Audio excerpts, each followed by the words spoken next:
దుష్టులు తమ తలంపులను మానవలేను. వారు యెహోవా వైపు తిరిగిన ఎడల, వారి యందు జాలిపడిన వారు మన దేవుని వైపు తిరిగిన ఎడల ఆయన బహుగా క్షమించును. దేవునికి స్తోత్రం.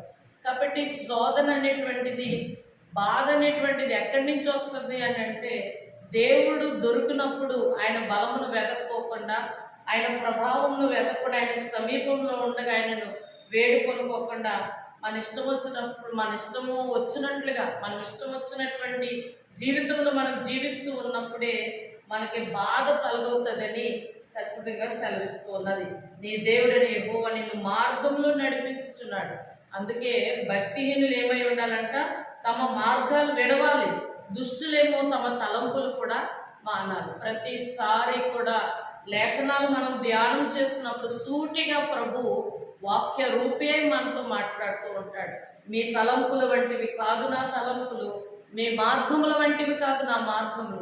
ఆకాశము భూమి ఎంత ఉన్నతంగా ఉన్నదో మీ ఎడల నా తలంపులు కూడా అంత ఉన్నతముగా ఉన్నవి అని దేవుడే సెలవిస్తున్నాడు. పిల్లలు, దేవుడు మన తండ్రి ఉన్నాడు, మన కొరకు చింతించు దేవుడే ఉన్నాడు. ఆయన మార్గంలో నడిపించేవాడు. ఆయన మార్గంలో నడిపిస్తున్నప్పుడు మనం కూడా ఆయన నడిపించే మార్గంలో మనం నడిచినప్పుడు సకల విధములైనటువంటి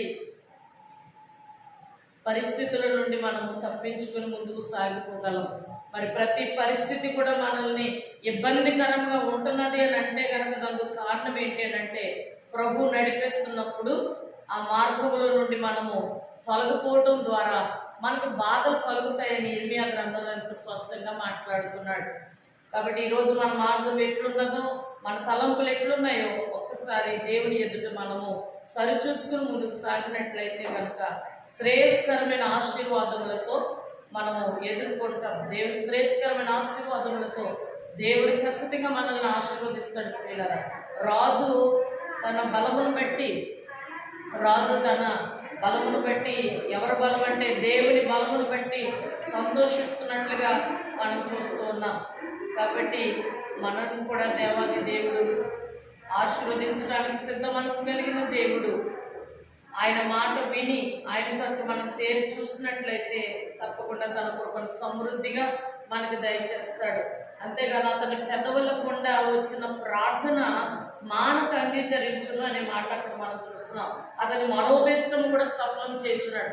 నీ మనోభిష్టం ఏమై ఉన్నదో, నీ ఆలోచన ఏమై ఉన్నదో, నీ తలంపు ఏమై ఉన్నదో దేవుని బట్టి మనం సంతోషించినట్లయితే, ఆయన బలమును బట్టి మనం సంతోషించినట్లయితే తప్పకుండా ఆయన కార్యము మన పట్ల జరిగిస్తాడు. నీ ప్రార్థనలన్నీ కూడా యెహోవా సఫలపరుచును గాక అని మరి కీర్తన గ్రంథం 20వ అధ్యాయంలో కూడా పరిశుద్ధాత్మ దేవుడు సెలవిస్తున్నాడు. మన ప్రార్థనలు త్రోసివేయడు కూడా. ఎప్పుడు త్రోసివేస్తాడని లేఖనం సెలవిస్తున్నది ఏంటంటే, రక్షింపక నా హస్తం కొరచ కాలేదు, వినినేరక ఆయన చెవులు మందం కాలేదు, మీ దోషములు మీకును నాకు అడ్డొస్తున్నాయని యెషయా గ్రంథం 59లో సెలవిస్తున్నాడు.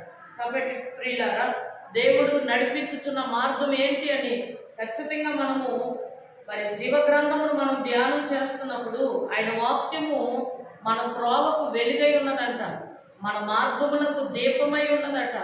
కాబట్టి వాక్యము మనం చదువుతూ ఉన్నప్పుడు, వాక్యము మనము ధ్యానం చేస్తూ ఉన్నప్పుడు అది మనకు త్రోవ చూపించేది. నేను మిమ్మల్ని మార్గంలో నడిపించుచున్నప్పుడు మీరు ఆ దారి నుండి తొలగిపోయారు కాబట్టి మీకు మీరే ఈ బాధను కలుగ చేసుకుంటుంది కదా.